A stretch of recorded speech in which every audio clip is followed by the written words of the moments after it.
I personally don't. I'm a little loud, so. No, it's all good. But as long as no one complains out there, about the noise. Okay, and is the temperature fine?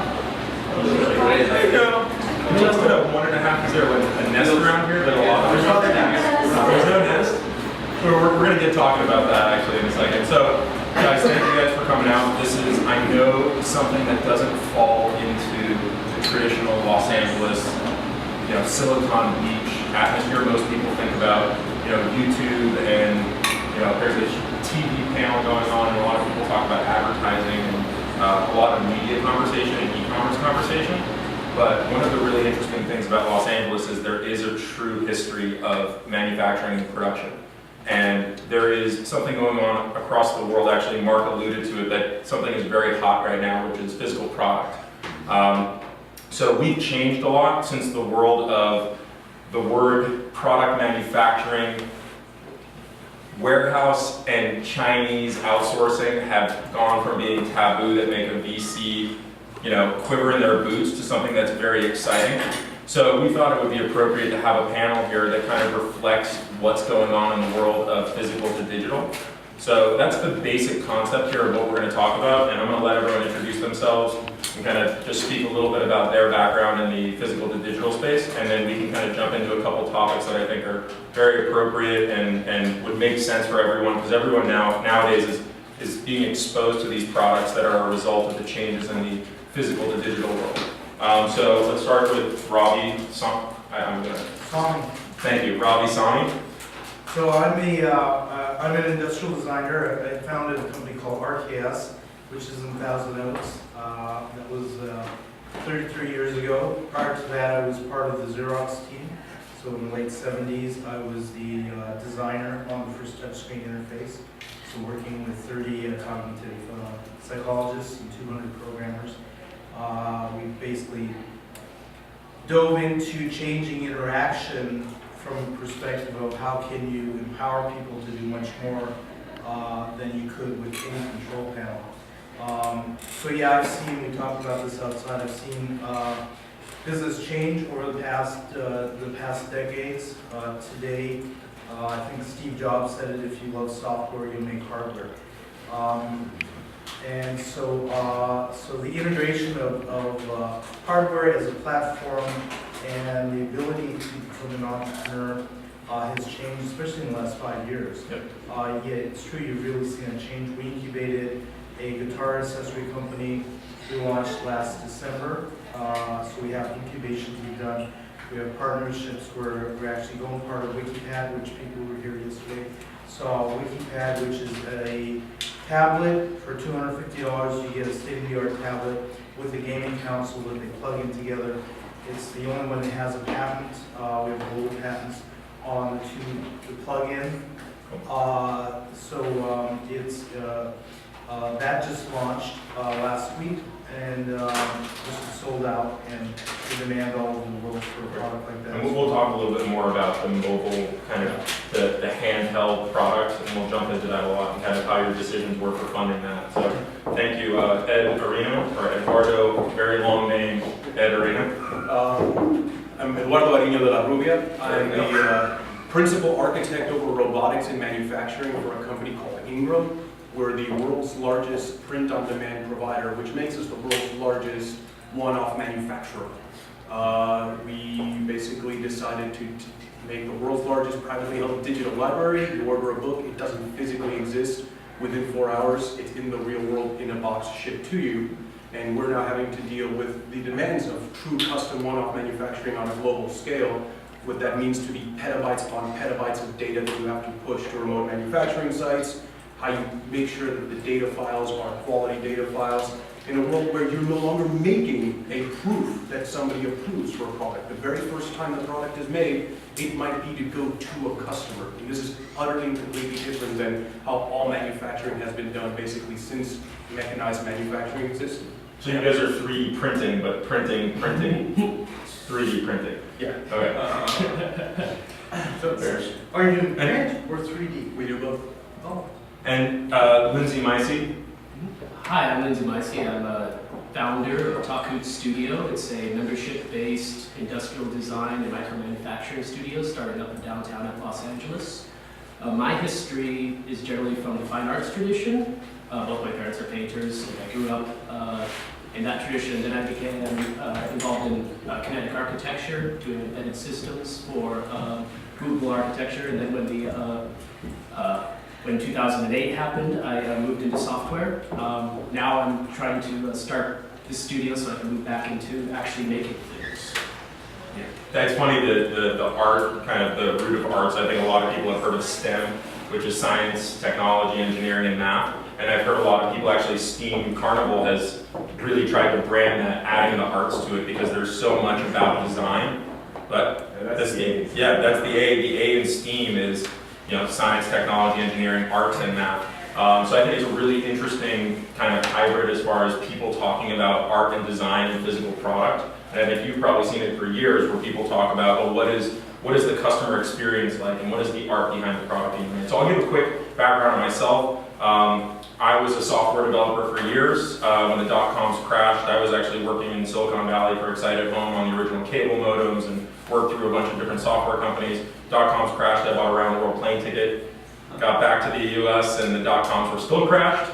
So I decided to get a real job, and I went into investments, which was, for a short period, made me very unhappy, but then eventually I found an area of investments I truly loved, and I started investing in energy and infrastructure. Went to a fund that outgrew me. When I left, there was $12 billion under management, and I couldn't invest in the early stage stuff that I wanted to invest in.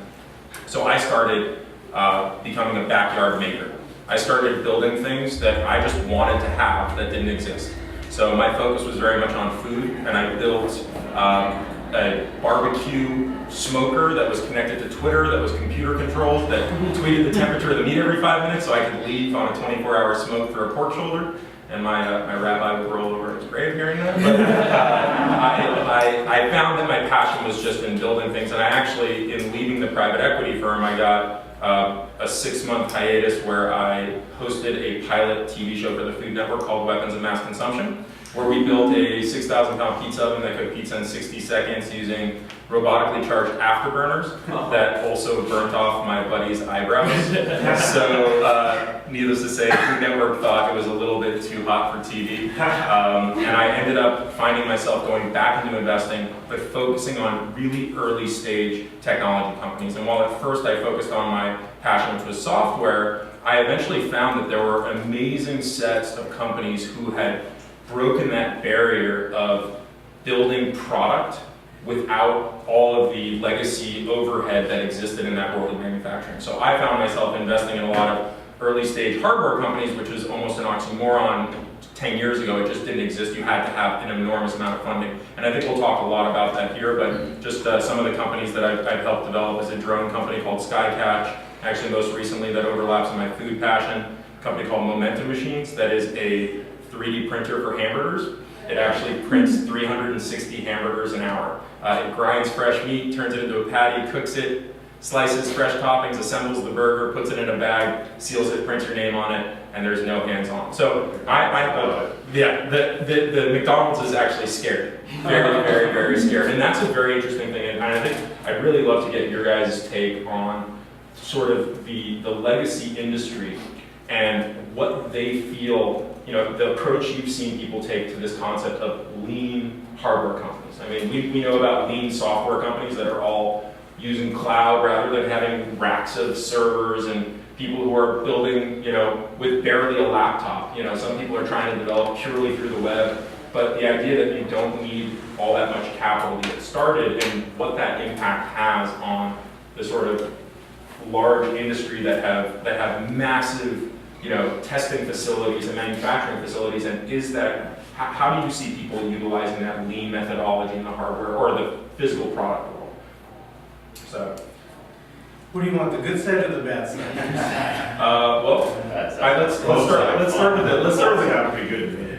Let's start with the good side, and then. So the good side is that you can create a virtual company. For example, what we did was that we designed guitar accessories, because we've been in the guitar business. You can set up, you can ship everything to China, have it tooled inexpensively. You gotta be pretty smart about getting things done because something gets lost in translation, even though you're sending over crisp, clean 3D data. You can't change it, but changes occur and things get morphed, so you have to babysit quite a bit. When you get the machine up and running and you have a QC company overlooking everything, you're basically pumping out product which you can import, put in a warehouse here, take orders online and ship. You never have to touch the product. And if you have the right relationships, they may even partner with you in China, cut you deal on the tooling and everything else. So that's the good side. The bad side is that some of the logistics are still emerging and developing. So for example, with fulfillment houses, and I know a number of companies who are using, no one's really doing it well. And all your profits could go to the fulfillment house very quickly. So you've got to juggle that. You've got to really have somebody on the team who's manufactured in China, who knows how to deal with manufacturing, period. And that would go for whether it's the United States or Mexico or anywhere else. So you've just got to have the right team together. But virtually everyone is looking to outsource and go to a virtual model. So the old days of actually setting up and manufacturing yourselves really doesn't happen much anymore at all. Yep. I mean, it's only legacy companies that do that. It's interesting. There's an accelerator based in Shenzhen, in China, that is an American accelerator called Hackcelerator, and their program is built around the negative side that you just mentioned, which is so often people are able to build that prototype when it actually comes to manufacturing in China. There's so much is relationship driven that what they do is they simply say, okay, you have a great idea here in Minneapolis, we're going to move you to China for 3 months and we're going to show you how it's really done. You want to see how manufacturing is truly done, you want to build those relationships, you want to learn a little bit of Chinese, that's where you need to do it, because so often I think people make it to that, that first level, your first 3 to 6 months where you build your first prototype, and you're like, this is great, we're going on Kickstarter, we're going to raise $1 million, and that's all we need to produce 100,000 of these, and you don't realize the economics of distribution and the economics of actually manufacturing. So that's really interesting, and kind of the dark side of lean, where everyone says, okay, well I do lean software, and then I hand it to Apple, and they handle the distribution for me, and it costs 30%. Whatever I charge, it's 30% to Apple. And there's all these hidden costs that I think exist in that industry. Your take on it? So actually, at one point, our entire business is based around being in virtual inventory.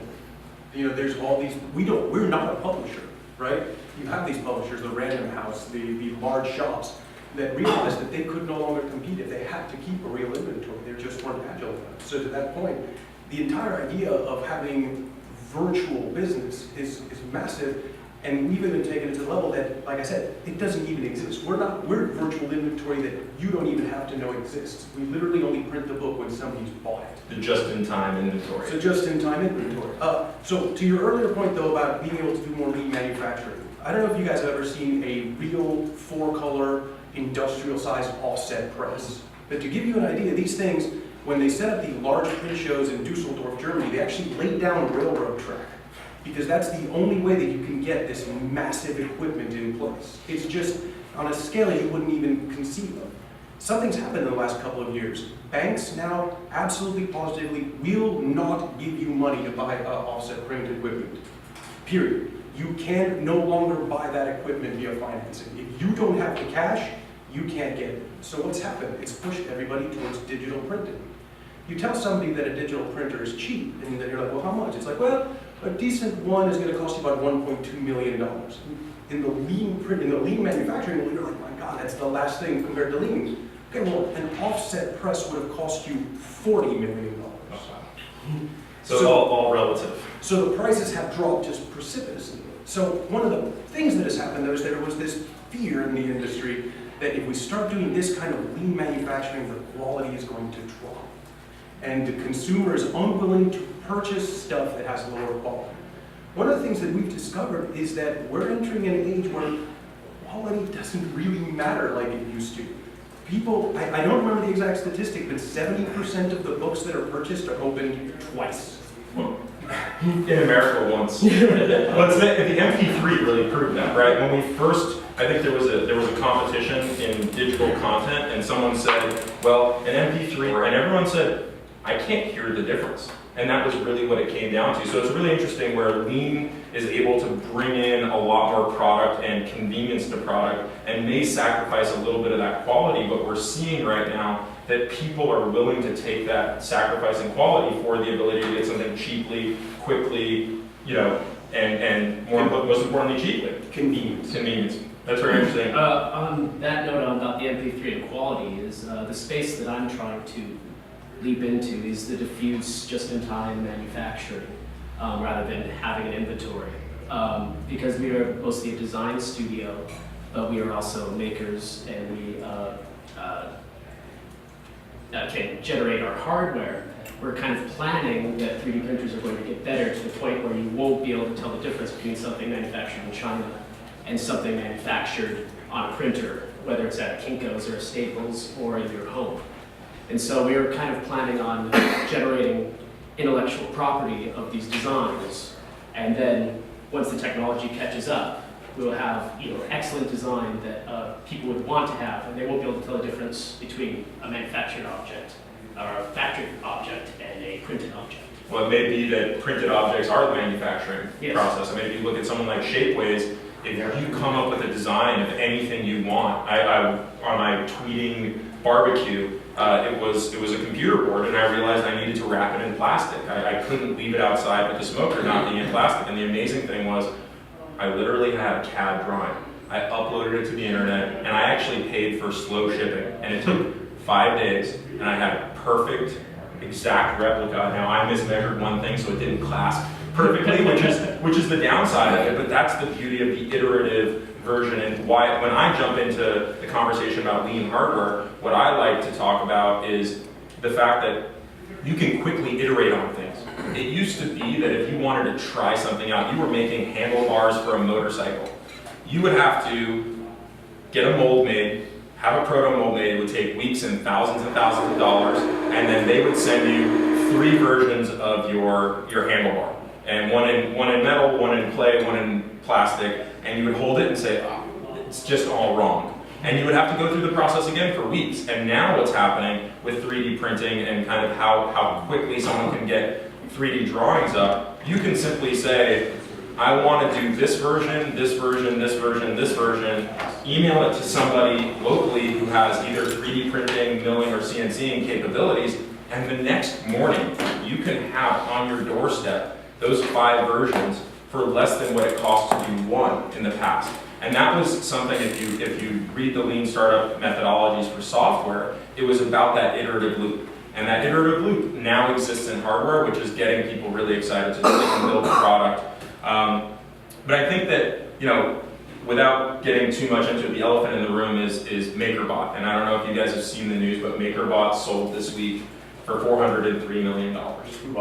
Stratasys, which is a old school 3D printing company. So a 3D printing company that prints truly like parts for ships. MakerBot are still open source, though, right? Yes. So Maker. Well, actually, what's really interesting about that is the brand. Replicator too, they closed source, it was open source. Right. So what happened was, and this is a really interesting story, and I'd love to get your takes on how this affects the community, is MakerBot's original was open source, and someone, due to the lean startup concept, said, well, I can produce this in China for cheaper because all the parts are open source. They went to China, got it priced out, and said, we can undercut MakerBot by 20% on their pricing, and they opened a Kickstarter campaign. And we'll jump into Kickstarter later, because that's a whole other ball of wax. But MakerBot replied and said, this is not why we're open source. We're not open source so that someone can steal our designs and replicate it. So the MakerBot... Why someone can fix a broken piece? So that you can fix a broken piece, and also what it did, and this is a really interesting backlash that's been going on right now online, is that it built a community around it. Because people are, the open source community gravitated to MakerBot because it was originally open source and said, I don't feel like I'm locked into someone's business.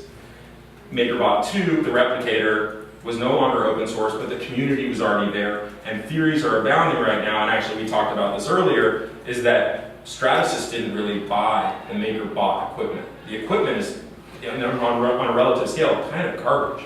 They bought the hundreds of thousands of people who were contributing 3D designs as open source through Thingiverse, which is owned by MakerBot. So this is an interesting question. And the question comes down to who owns that intellectual property of so many designs. We see so many designs and then knockoff of designs, and as people that design, there's always a question as to, you're doing industrial design for someone, or you're doing it for your own product you're trying to release, and then you can see how easy it is for someone to replicate those designs. Do you feel like this concept of convenient lean hardware, being able to manufacture something with a 3D printer in any way changes that paradigm? Well, so you've got two things to consider. One is the intellectual property side, and the other is the difficulty that's involved in actually producing something that's more complicated or that is a higher level of quality than you can get out of a 3D printer. So just like printing, you have pixels. So with digital printing, you're always going to have pixels, as opposed to lithography or silk screening. In digital printing, you are always going to have the dot. Now, when we make these core water bottles, if I want to do a clear water bottle, in order to not have dots, someone's got to sand and polish that. So in products that are very simple, that are pure plastic products, like a jewelry band, those types of things, it's incredibly efficient and effective.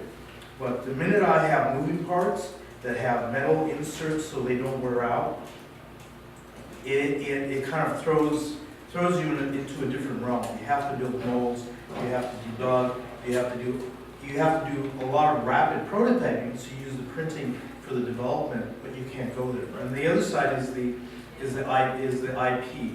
So what we do is that we just do design patents and utility patents in China and the US. And we just patent, we One of those is defensible. Well, actually China's, I think I'll be around on it. Yeah, I mean. I meant only the Chinese one was defensible. Oh.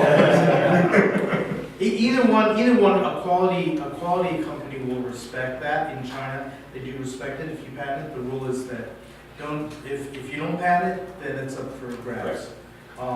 So there are copyright protections. There's other things that do protect people. But at the end of the day, if you're doing one-off jewelry that is getting changed every time, and somebody copies you, you should just keep iterating and keep evolving and not even look back. You should stay lean yourself. You should and just make keep sure going, not get bogged down with all that, and just keep stepping it up. Just keep raising the bar, iterating. Because even as a jewelry designer, which I studied also in college, you just iterate everything. So every time you do it, it just gets more advanced, it gets better. So the rule about rapid prototyping, and we worked with 3D systems 2 decades ago on digital printing of 3D objects. And I saw at that time that whoever can iterate the fastest and the most iterations in the least amount of time is going to have the better product. I mean, there's no replacement for that iterative cycle. Good. And Ed, what do you think about this community of developers and kind of the world of 3D printing? I spent a lot of time as a computer programmer, and I was huge into the open source movement, absolutely loved it, still love it to this day. But it's a community of people that don't understand that intellectual property laws aren't about technology, they're about ownership and money. And all of these people that uploaded their designs, that have iterated, that have contributed, and all of that, I don't think that most people really understand the repercussions of once you've released it out. Yeah, you've got a copyright, but it's only as good as you're willing to own it. That's right. It's like, oh, well, I got a copyright on that. That's great. You're a dude. They're a $300 million Chinese company. What do you got? Nothing. Right. It really comes down to who has the file. Yeah. Whoever has it, that's the person that's going to do whatever they want with it. Yeah. One thing I'd like to point out is the 3D printing renaissance we're having now. The reason that it's becoming such a prevalent part of our economy is the patents expired. And so, the intellectual property suddenly became open for everybody. And that is really what the milieu that we're living in now, which is why these 3D printing is becoming such an important part of the creative process.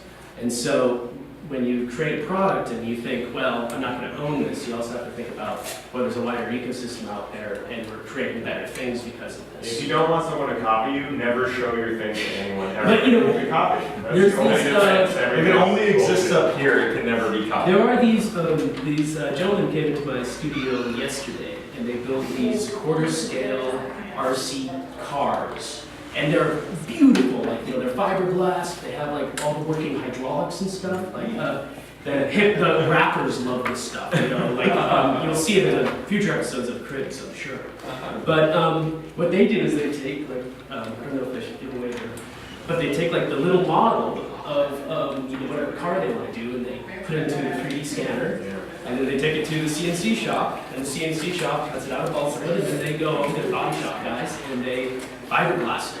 And so they take this intellectual property, but they create this gorgeous representational art from it. And so they are technically biting somebody else's design, but they're creating something wholly new. This RC cars that go 65 miles an hour. So, yeah, Just jump in here real quick. I'm curious, stupid question. Why didn't HP or one of the monoliths in print do what they did. they They just failed. If you're well, then if you're monolithic, you're by definition not agile, so it makes it difficult to see new spaces moving into the throw 10, 20 million So, you create a new sector. It doesn't just take money. Well, hold on. Right, go ahead. So HP themselves didn't develop any of their own color printing technology. HP bought Indigo Labs, an Israeli company, because they tried to make color printers, failed spectacularly, and bought them. I deal with HP on a pretty daily basis, and that's a company that at this stage has.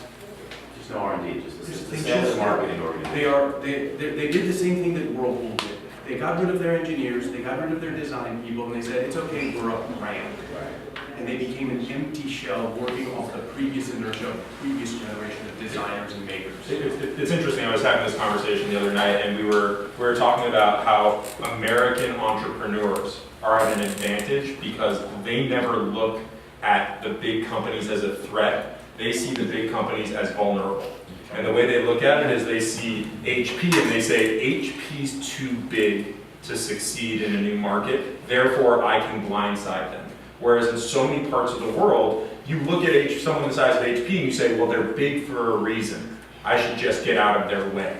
And what so many entrepreneurs, and I get most excited when I meet an entrepreneur who says, you know, when I say, well, what about, and I name some Fortune 50 company, and they smile, and they just say, well, that's the Goliath, and that's easy to take down, because that guy hasn't made an innovation in years, and you know, in 5 years from now, if they want to buy me, I can tell them no. And that's a real entrepreneurial attitude that I love to see. And I think that an interesting part of it that comes out is that a lot of people now who are developing product no longer need to rely on the old guard quite as much. You know, it used to be that if you wanted to design a new product, you had to find a partner who had a ton of money and a huge lab and a bunch of engineering resources, or even after that, you had to find an investor who was willing to write you a $5 million check to get started and build out your facilities.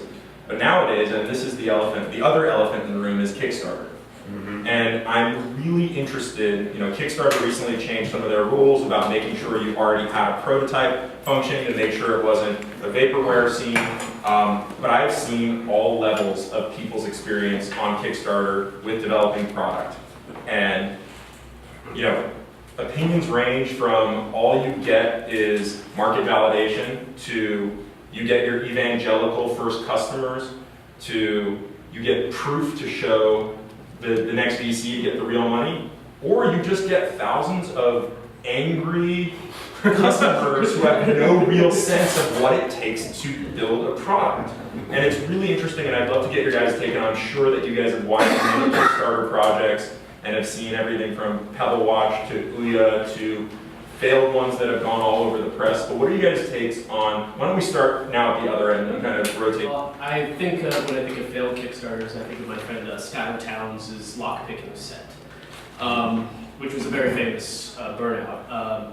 He's a friend of mine, and he's an amazing, brilliant, lovely man. But the problem with Kickstarter is people walk into the Kickstarter and they may have a great idea, they may have it, but also they don't necessarily take care of their business fundamentals.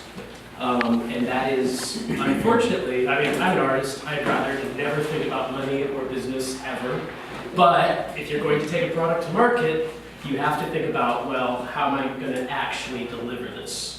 And he had this great idea. He had a ton of cred in the lockpicking world. He's one of the champions. There's cred in the lockpicking? There is. No, I think that's great. Class of Bill. I'm sorry? Did you teach a lockpicking class of Bill? I think so. He always lectures at DEF CON. That's when you pay cash. You never pay with your credit card. Yeah. There's actually these huge competitions, and he's one of the fastest lock pickers in the world. Wow. Watching him go through a lock, Locksport. a lock sport. Watching him go through a car door is amazing. but he had this brilliant idea, and he was like, okay, my mother's gonna make the cases, and I'm going to get this manufactured. And he went to Kickstarter, raised a ton of money, and then he found out, if I ship these out of Massachusetts, I'm going to get arrested. And then he found out, well, my mother didn't really follow my directions for sewing the cases, now we have to redo them all. And it just kind of spiraled, and one thing built on another, and it was one of the most famous flame outs. So he ended up, really the money he raised on Kickstarter became sort of a liability. Yeah. And now his name is associated amongst thousands of people in the lockpicking aficionado community as far as the guy who promised something and never delivered. Yeah, and so, it was really kind of an instructive lesson that before going to Kickstarter, that you need to know exactly how you're going to. Well, at least he didn't move to Guatemala with the money, like a company I saw on Kickstarter, which was, I think they actually created a hate site, and I won't mention the company, but they raised $500,000 thinking they only needed 50,000. And when they realized it actually takes 5 million to produce the product that they had promised people, they left. And people got really, really angry. And people got angry at Kickstarter, and that's why Kickstarter, to a certain degree, had changed a lot of their rules around that sort of. You have to buyer beware, man. Yeah, buyer beware, right? Backer beware. You can't buy. Yeah. What's your take on it? So, Kickstarter is just a tool. Kickstarter is interesting to me because it reminds me of, are you guys familiar with Kiva or Watsy? Yeah, it kind of reminds me, it's one of those plays that it's not really a store, it's not really, it's this weird hybridized model, but at its core is just a tool. If you're just some guy who has a great idea and you can make a good video, that's great, Kickstarter's going to get you money, but that's real different from running a successful manufacturing endeavor. It's really fundamentally different. I really love your example. Oh, you mean I can't ship this? It's, there's so many laws on the books that when it comes to selling a physical good, that people are just wholly unaware. I think that the genie's out of the bottle, right? You're not going to get the Kickstarter genie back in the bottle. That's the way lots and lots and lots of stuff is going to get funded. But I think what we're going to see is we're going to end up seeing probably an entire industry grow up around Kickstarter. We're going to see people whose entire industry is, so you have an idea you want to put on Kickstarter, we provide, so we actually get you a hold of the Chinese manufacturing firms, we get all of that, and it might already exist. That's Accelerator has built, every single startup on Accelerator in Shenzhen does a Kickstarter campaign. And they have to do it, and they have to set appropriate real goals. You can't set a $10,000 goal for a product that costs $2 million to produce. My guess is we're going to end up seeing entire industry. So, like the genie's out of the bottle, people now understand that this is how you can make your voice heard on a product you want. We're going to see entire industries built around how do we enable these agile manufacturing startups to be able to actually deliver the product. Ravi. You're thinking about just starting a Kickstarter now? No, actually, I'm one of the partners in Core Water. So Core just did a successful Kickstarter. We went to raise $50,000 for a new model. It's called Nava that has a filtered system in it. Yep. So we were already through development, we were already in tooling. The guys at Core, I'm not there in the day-to-day running Core. They did a Kickstarter, they went to raise, they asked for $50,000. I think we got $300,000 for it, and now we're working towards delivering on the promise. I've also seen, and getting through Kickstarter, getting approved by Kickstarter is not what it once was. They're protecting their brand and they're making sure that if you go on Kickstarter, that you've got to be real. So it's a great. I think it's a great indicator, as you say, what the future is going to hold. So the future essentially holds that if you can now do a Kickstarter and raise the money and get customers, and you can virtually manufacture, that you can really start a company and compete in the world, because many people like to buy online, and so you go to Shopify. You know, you can build a website with full e-commerce in 15 minutes with your images. We use Shopify, and away you go, and you can see if you really have a business. It's a great time for an entrepreneur because they can do it all and start a company, because it's kind of this dream that many people have. So I don't see much downside now that things are just evolving, but like we said, things are in a state of flux. We even have our clients who have manufactured in China, and they will come to us because of our sources in China, that we have those relationships. And in fact, Core does all of its manufacturing in China with someone who we brought in to do the manufacturing, because they were large enough to support Core. But if you have to go find the manufacturing side, you really need to have those partners. But So it's a great. So I look at it and I see a phenomenal, as an investor, I look at companies that have launched on Kickstarter, and I obviously have mentioned it 100 times. I'm a big fan of the lean startup methodology. And part of lean startup is data-driven decisions. And the idea that you can validate a market online so cheaply, and to say, this product is going to cost us $5 million to make, but if we know that 10% of the market is on Kickstarter, if we raise more than, if we raise $500,000, then we know that we can produce it, because the other 90% of the market is outside of Kickstarter. And people will come to me and say, look, I've proven this market for e-watches and all sorts of wacky lock picks exist, so now you should back me and help me get to real production. The downside of it, which is very interesting, and this is changing, is that I remember the first time someone came to me with a successful Kickstarter project. They had raised $500,000, and they said to me, we're raising money. And I said, great, what's your valuation? And they might as well have said $1 trillion. They literally, the number was so astronomical, it might have well been $1 trillion. And I said to them, okay, I'll play along. How'd you come up with the number $1 trillion? He said, well, we got $500,000, and we gave up 0% equity.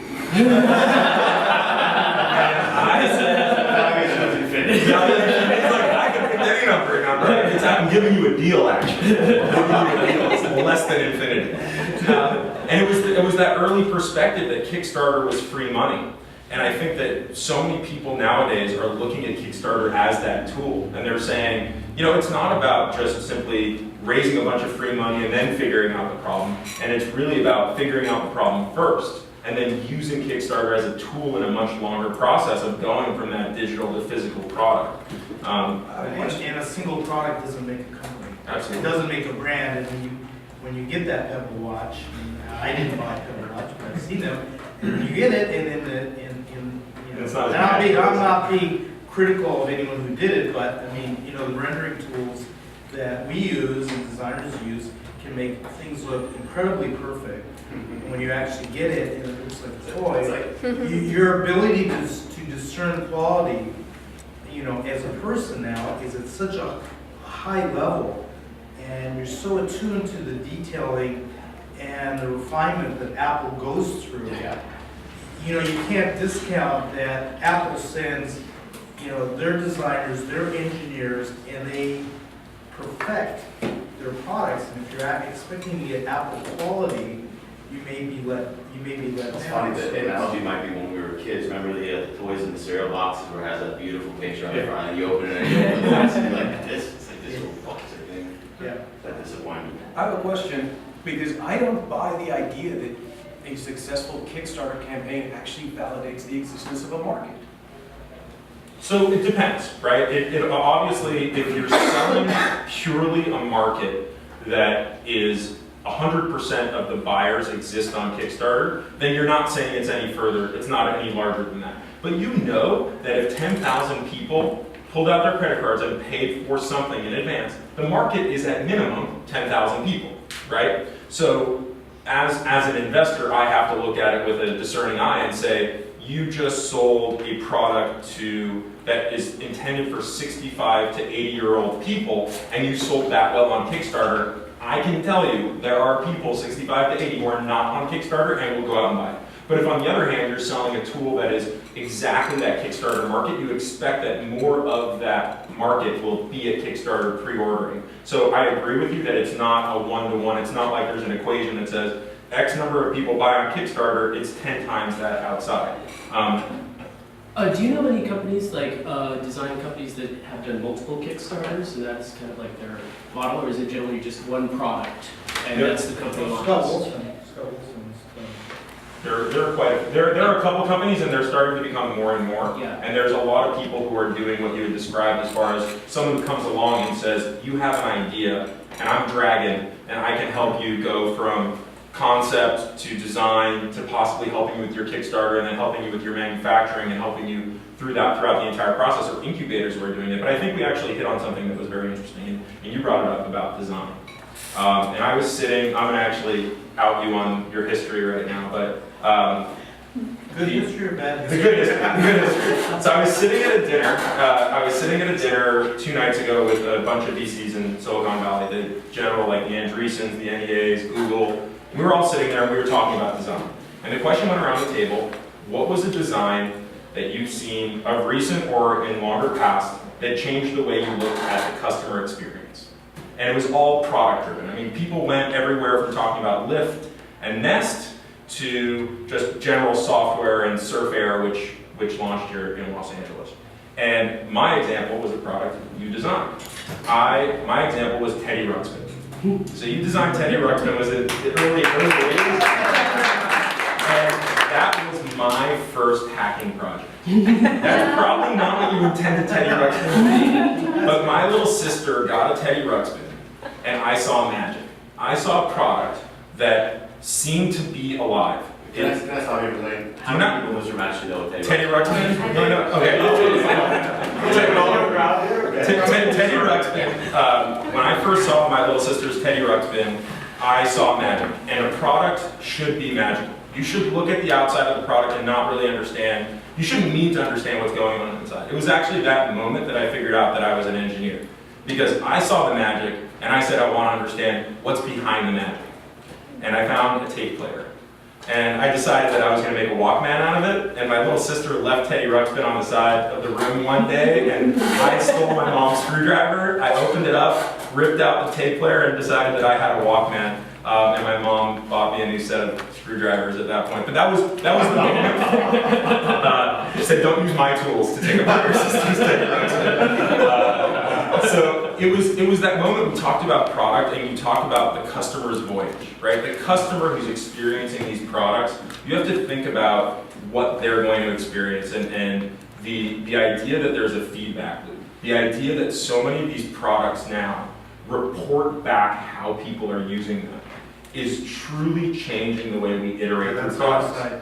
You know, things, you didn't know that I took apart the Teddy Ruxpin, but had the Teddy Ruxpin had Wi-Fi in it, right? There is a way that you could have realized, oh my God, all these kids are removing the tape player. Maybe we should make the tape player removable and sort of build a brand around the Teddy Ruxpin portable. I mean, and I know that's probably not the most perfect example, but that idea that there's now, someone recently told me that people who are designing products should assume that electronics and wireless connectivity will basically become free. That everything is now dropping to such a low point that computing and connectivity should become free. How do you guys see that concept of technology playing inside of products as they already leave the manufacturing facility, and how that's changing the way that designers iterate and build their next products? So By this the way, is thanks something. for Teddy Ruxpin. Oh, let everyone enjoy the Teddy Ruxpin. That was 1985, so that dates me a bit. So you know, it's interesting because now the technology is being inserted either through RFID or even barcodes or other technologies to where you can create richer consumer experiences. And all we focus on is the experience. We use the hero's journey. So when we talk about you're attracted to Kickstarter, you engage, you actually buy it, you invest. There's a moment of truth when you get that product. And either you're going to feel that inspiration inside of yourself that I really did something special and I got something special and I feel special, or you're going to feel let down and you're going to, and it's a very vulnerable moment for people. The unboxing. The unboxing and the fact that when your friends say, hey, did you get that Pebble watch? I want to come over and see it. And you're like, yeah, it's still on back order. In fact, it's there. Yeah. But the experience then starts engaging further and further. So when we did Teddy Ruxpin in '85, we talked about at what point will things be wireless. At that time, there was another toy, Grubby. You could plug this caterpillar into Teddy Ruxpin and they talked to each other. And we had conceptualized that everything would eventually be Wi-Fi, and what would that do to people? And how would that change, the interaction between people?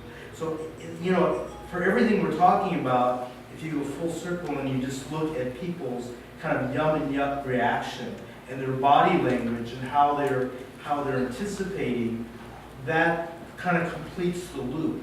So the technology integration allowing you to track and have a follow-on heroic journey, right? Gives you more affirmation, gives you more experience, gives you more interaction, and a lot of the work we do is in user interaction on the screen, which ties to physical product. That's part of where WikiPad, which we showed 2 days ago, has it all going on. You get the physical product, but then you keep discovering, I can watch my movies, I can use it as a regular tablet. But the gaming experience takes you to another world.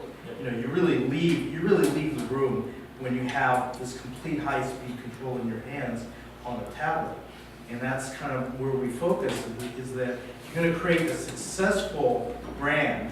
And that's the other component we've talked about, is that you create the hero's journey, you do all this, you create a brand, it's the brand that becomes the value. That's why that company sold for $400 million, is because of this customer base associated with the brand. Right. And what Nest is now building, where people have an association with Nest, and Nest is becoming a brand name, but really it's a Trojan horse into the home of, there have been programmable thermostats for years, but they figured out the journey and talked about They it. figured out the journey and they put people's smiles on their face. I mean, you want to make someone smile by setting their temperature? Really? I got to pick up. Really? That's what you're going to do? And every time I use that Nest, I kind of go, I enjoy it. It's just a thermostat. Yeah. And You're talking about two different things, though. You're talking about the Internet of Things as well as sensor networks. right. There's really two completely separate technologies that look the same if you're not paying attention. One of them is intelligent devices that are themselves reporting.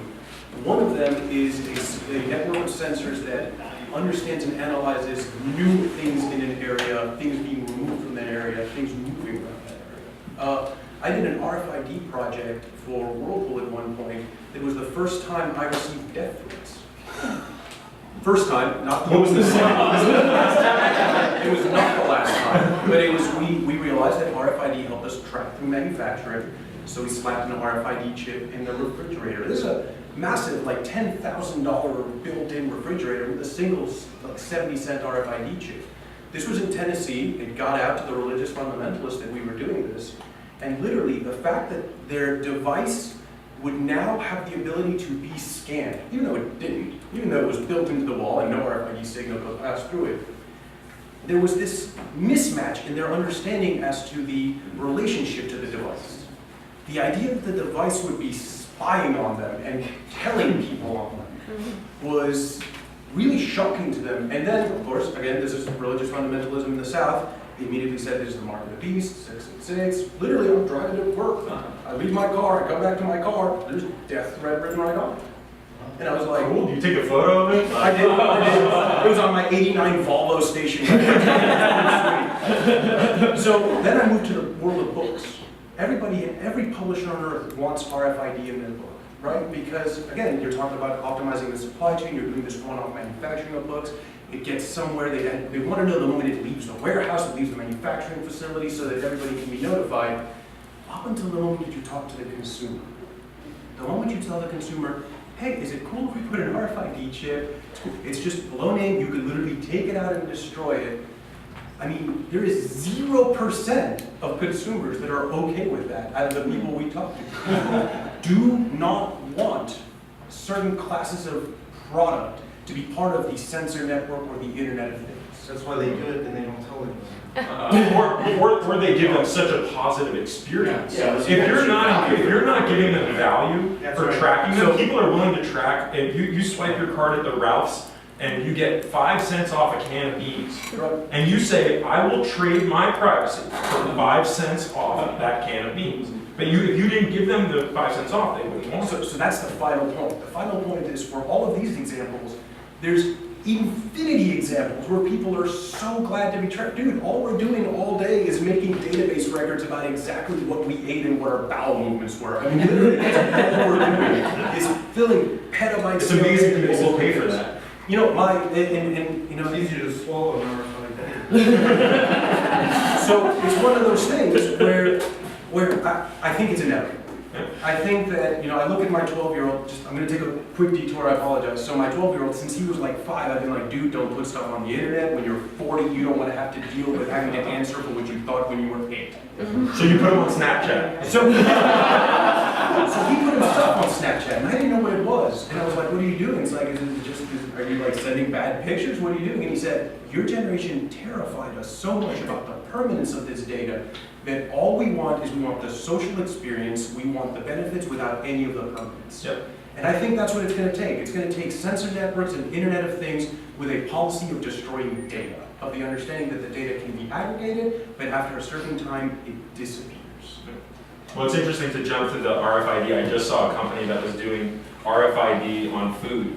So to track what you're eating, they have installed refrigerators inside of offices, and every single piece of food inside the refrigerator has an RFID tag. So all you do is you swipe your credit card to unlock the refrigerator, you open the refrigerator, you take anything you want, smart shelves, and it charges you. You close the refrigerator, it locks it, and it charges you. And that idea of tracking, that is that sensor network of just having everything be censored. But what's wild is that no one talks about the fact that the world of computer vision is really getting to a point now where it's almost tagless, and you don't even need to tell anyone. All you need to do is install a camera somewhere, and all is taken care of. What's your take on it, Lindsay? There was a great book by Bruce Sterling. It was 6-7 years ago called Shaping Things, where he has the concept of the Internet of Things. He called it a spine. I don't quite remember how he arrived at the name, the spine. But I think that in future, a lot of interfaces are going to move away from the screen interface, where we're typing on things, and it's going to start moving more into haptic feedback. It's going to start moving. I have friends who do surgery on themselves and insert magnets into their fingers so they can sense when a wire is hot or not. But that's going to become part of our actual nervous systems. And so this tracking is going to become very fundamental to who we are. Speaking of swallowing a RFID, and so that's going to be an interesting part. And this network of things is going to stop being this network of interfaces, and is going to be starting to become the network of the world we live in, and it's going to be invisible, and we're not even going to notice it. I mean, it's amazing. I was at Maker Faire in San Francisco a couple weeks ago, and the number of products that are self-aware and simply because the cost of connectivity has dropped so tremendously, and you're now talking about not just a matter of dollars, but sometimes cents in order to have connectivity, really has changed the way that we're interfacing with hardware. So the idea of physical computing, I mean, if you think about the Fitbit or the Jawbone Up or the Nike Fuel Band, and kind of a lot of the products people are wearing, now it all wirelessly communicates, and you're collecting information. It's the wearable sensor network. And those physical products are, I mean, actually, it kind of brings up an interesting thing to bring full circle of what we were talking about. I don't know if you guys follow the Jawbone Up. You guys are aware of the wristband? Okay. So you're on a Fitbit, that's the Fitbit wristband, and the Jawbone Up. Okay, so the Jawbone Up was designed by Eve Bahar 2.5 years ago, and it was released at a time when wireless connectivity was expensive and drained a lot of battery. It came out, it was released, and the first version was plagued with problems. Jawbone did a very, very professional thing, and they recalled the entire product.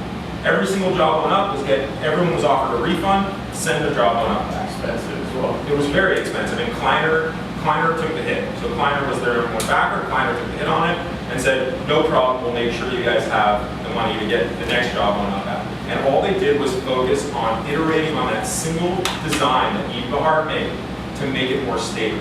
And while they were working on that, wireless connectivity changed. Bluetooth became low energy, Wi-Fi became cheaper, NFC became a standard on Google phones, and all of a sudden, the Jawbone Up came out again, looking exactly the same, but having all the stability, all the amazing software, but you still needed to plug the Jawbone Up directly into your phone to download it. Everyone said, why?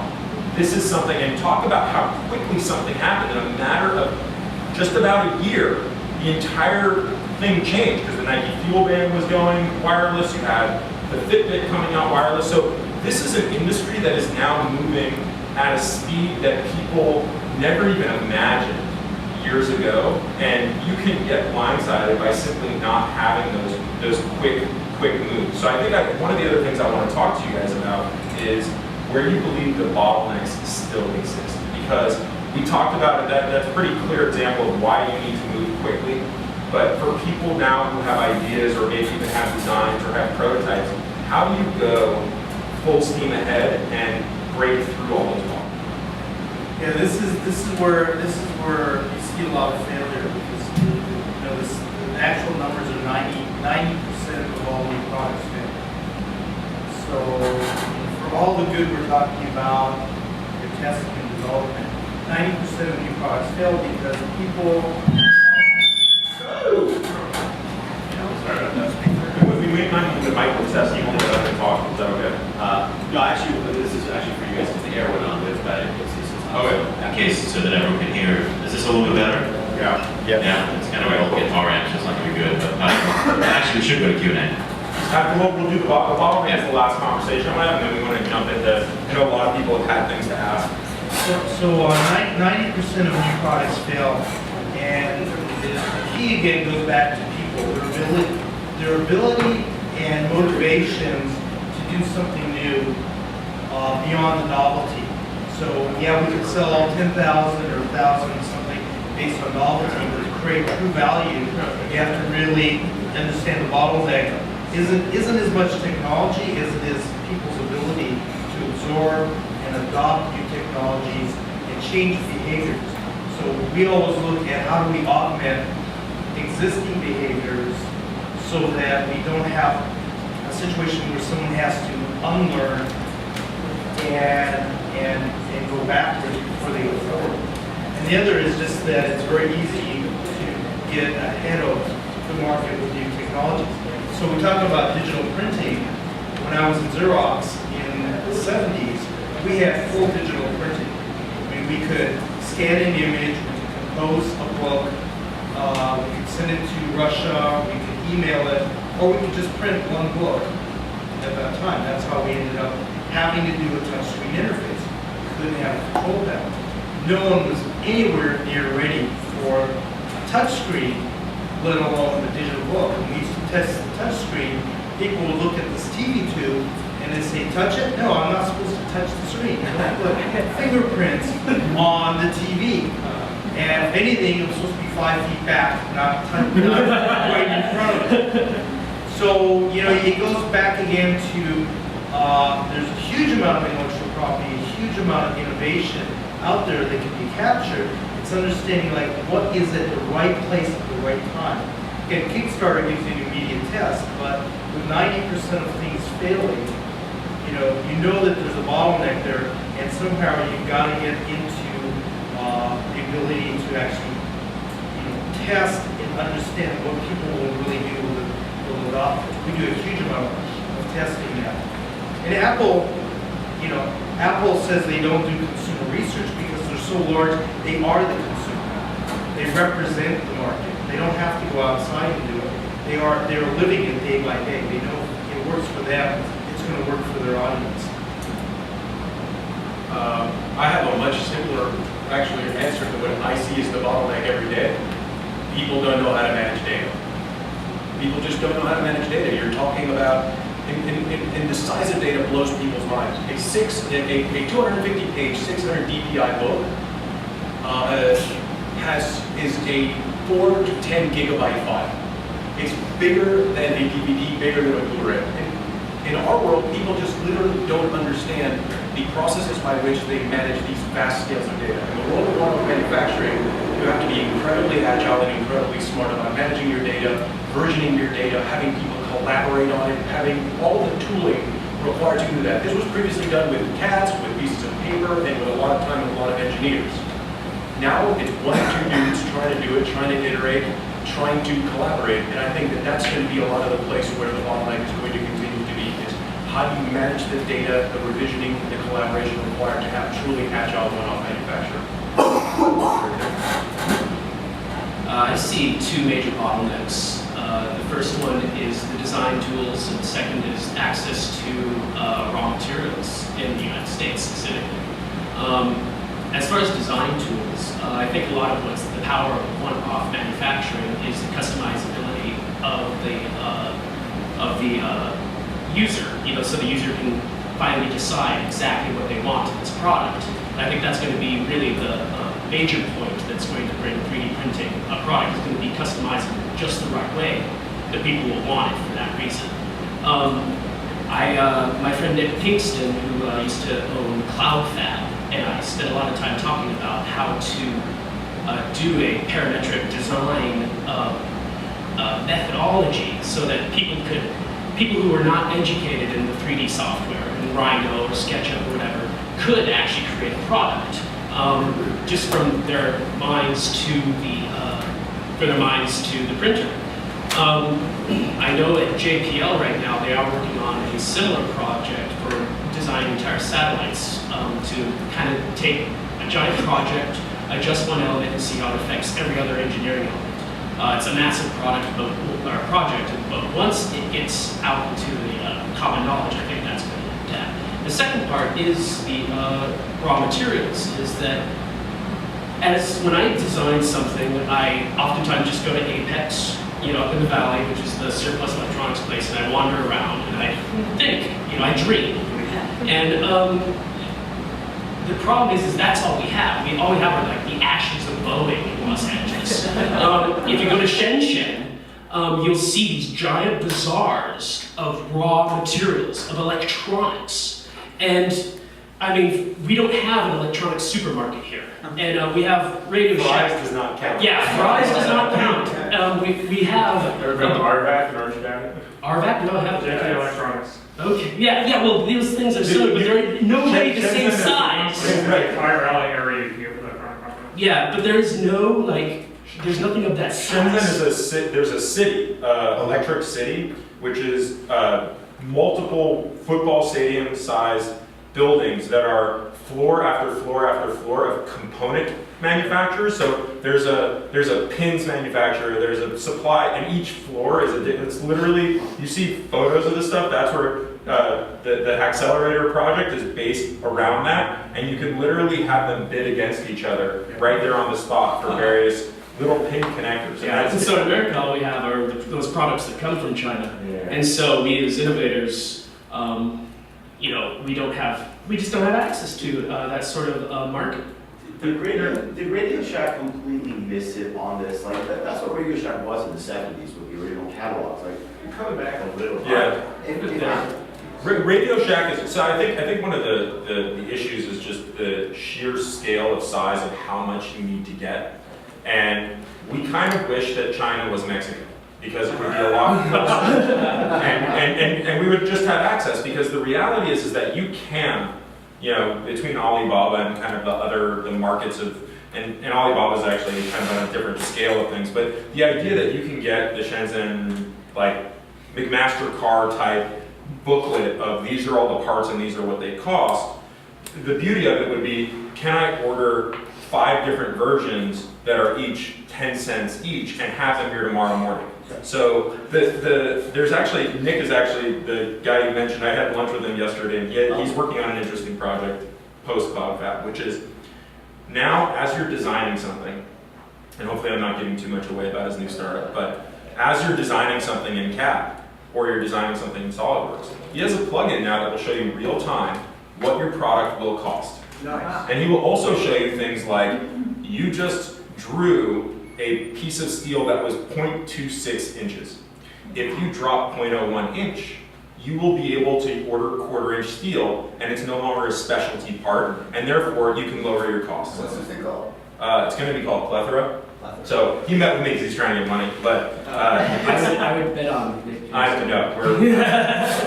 So that idea, I actually think the bottleneck is something a little bit different than what you guys believe in, and I think it's actually a bottleneck that exists across the board for so many industries, and I think it has to do with education.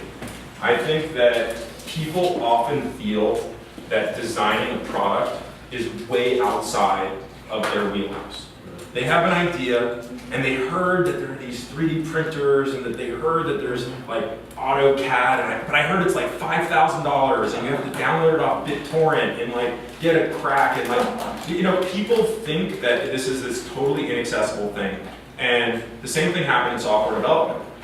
In software development, people all of a sudden had, you know, Xcode and Heroku and Java and all these things that became free and accessible, and then things like Code Academy and various websites that were willing to make programming accessible for you, and then gave you some tools so that you didn't need to build everything from scratch, right? So that you could learn some basic lessons that would then get you to building your first prototype product. And I think that there's still a gap in that space. And I think that more and more people, I mean, we sit up here and we're like, oh, we already 3D printed this, that, yeah. It's no big deal. But if you talk to people who are out there with ideas, they're scared of the next step because it seems so difficult.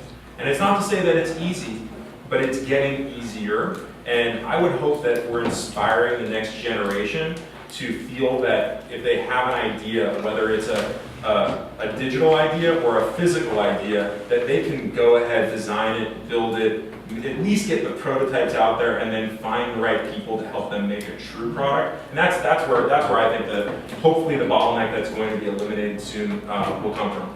I think we have about 20 minutes left for some Q&A. Yeah. Sorry about the job on up comment. I apologize. Oh no, that I agree with you 100%. As soon as I got it, you know, the first thing I'm like, well, why does this come off? And why don't I have Wi-Fi? And, you know, too many pieces, but still a pretty good product.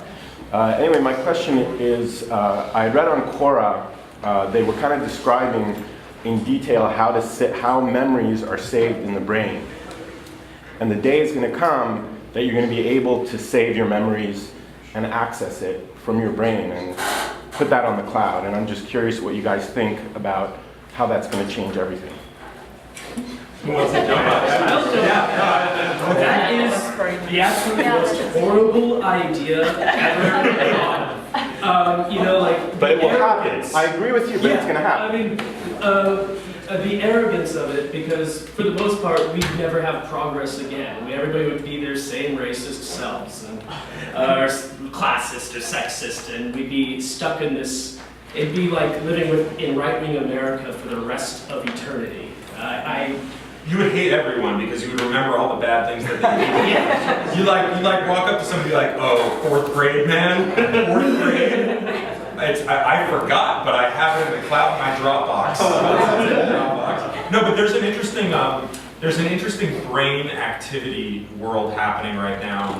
There's a startup out of Launchpad called Melon, which actually it's the second incubator that they're with. They started at Accelerator in Shenzhen to make sure that they could build the product at appropriate pricing. And then they came down to LA because LA, while not quite a hardware town, can show you how to find market, can show you how to make money out of your technology. And Melon launched on Kickstarter, $300,000, but it's a headband that measures the focus of your brain. It's an EEG monitoring system. Now, There's emotive and neurosky in this space too. right, absolutely. And so there are people right now who are trying to measure brainwaves, and there's a lot of talk that it's going to go past just these are my concentration levels, but these are more detailed forms of my memory. I think there's something interesting there. I think that we're still years away, and the question is, do people actually want that? One of the failed startups I saw on Kickstarter was a life recording sunglasses. That's great that you can record everything you ever see, but it would just be depressing to find out your life is boring. I would argue that's kind of already happened.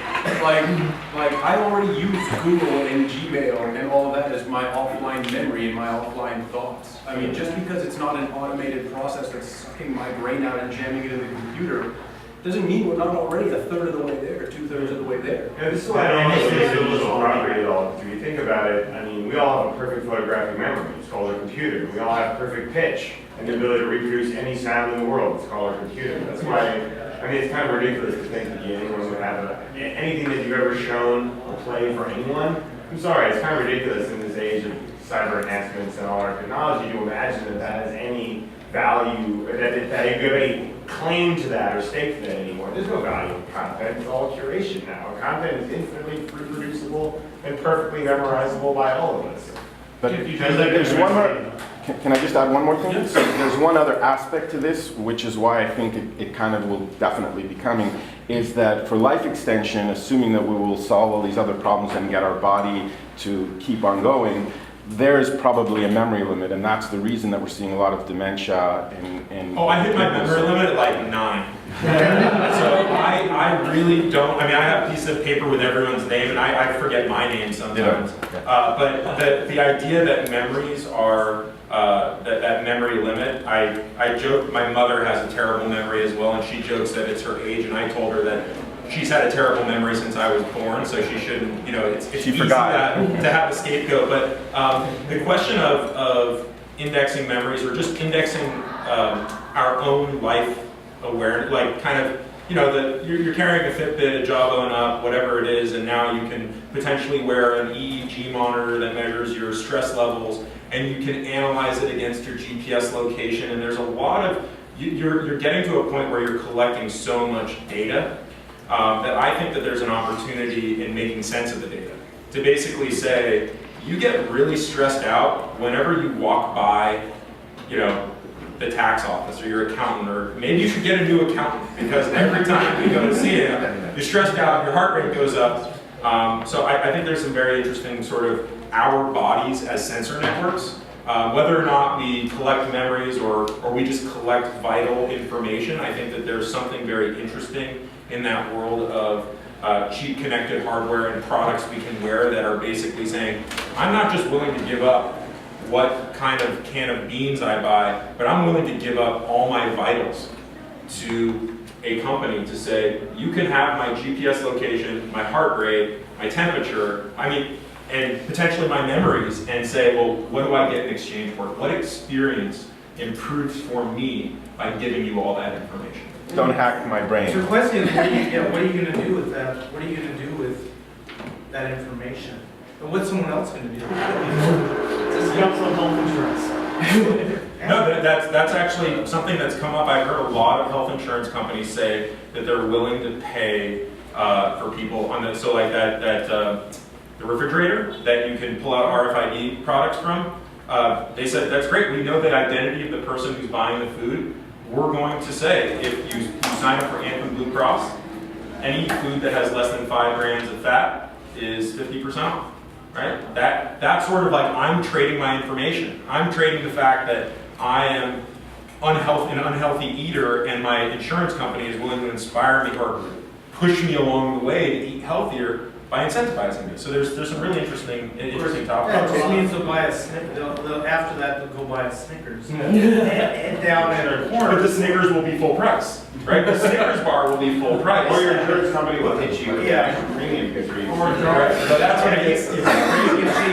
All right, start back there in the middle. You're the one. Yeah, me. So I have two questions. One is on the build side and the other is on the bottleneck side. First question being, you guys talked about bottlenecks, and it was interesting to me that nobody mentioned consumer education.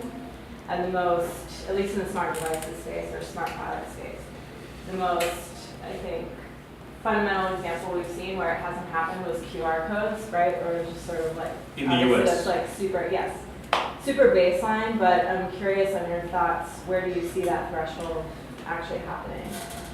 I don't think smart products. I don't think QR codes. I think QR codes were a couple of years late. I think that machine vision was able to supersede that. I've used QR codes for product, and I actually believe that the consumers were pretty well educated with it and hit over the head with it. I believe that the market actually told. I think that the problem with QR codes went beyond that.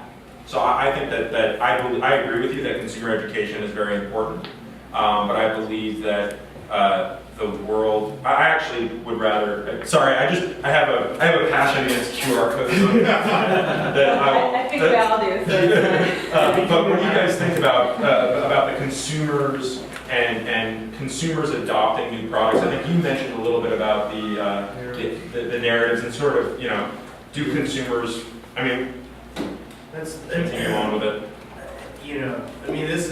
This is again part of the information overload, and it's what is technology doing to us? It's doing what it's doing for us. So when we talk about education, I think it's very case specific. But this is where I did actually talk about it indirectly when we talk about augmenting what people already know and do in ways, and you can cause adoption that way. But when you say education, consumer education, that's vast.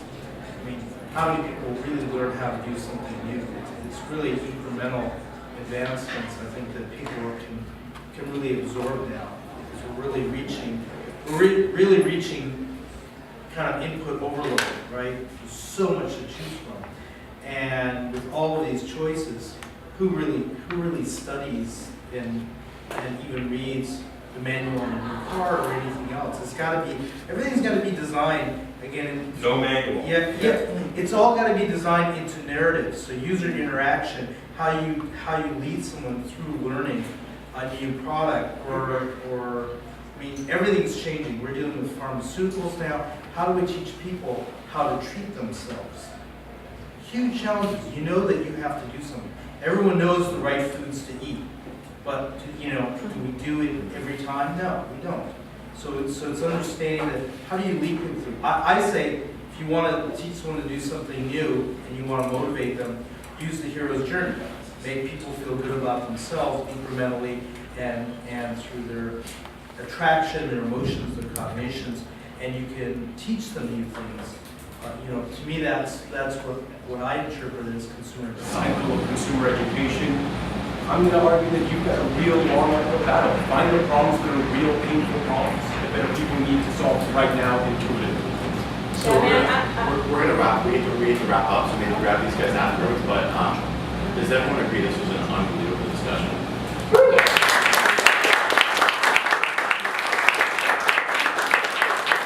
Thank you to Avidan. Thank you to the panelists.